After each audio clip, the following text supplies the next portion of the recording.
I'm Austin Swearengin. This is my exhibition, Sweetheart, the Rent is Due. It's all lightly based off of a fictional narrative that I wrote. And it follows the life of a young artist, the daily struggles, that one would go through.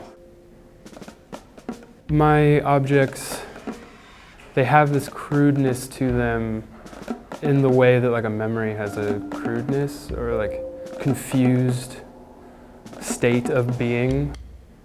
There's a certain poeticism in figuring out a material that I would like to work with and then how I can transform that into an object that then means something to me. I want to use the penny as raw material. You can melt it down really easily. I just use like a little jewelry foundry, and so I started melting them down and making push pins. Also, I cast my inhaler out of pennies, and there's a small mask on the wall made out of pennies. For a long time, I worked without drawing anything. A lot of what I've been doing recently is trying to figure out how to make a drawing without using typical drawing materials. So cheap, simple pine cut up and like forced together.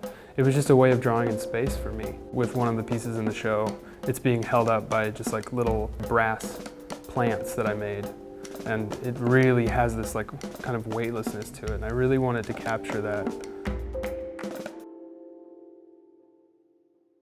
Each piece holds a little section of the narrative and kind of like builds it, from the ground up. So like almost like how different stage sets, build a play narrative. I think it really does make the work make a little more sense together.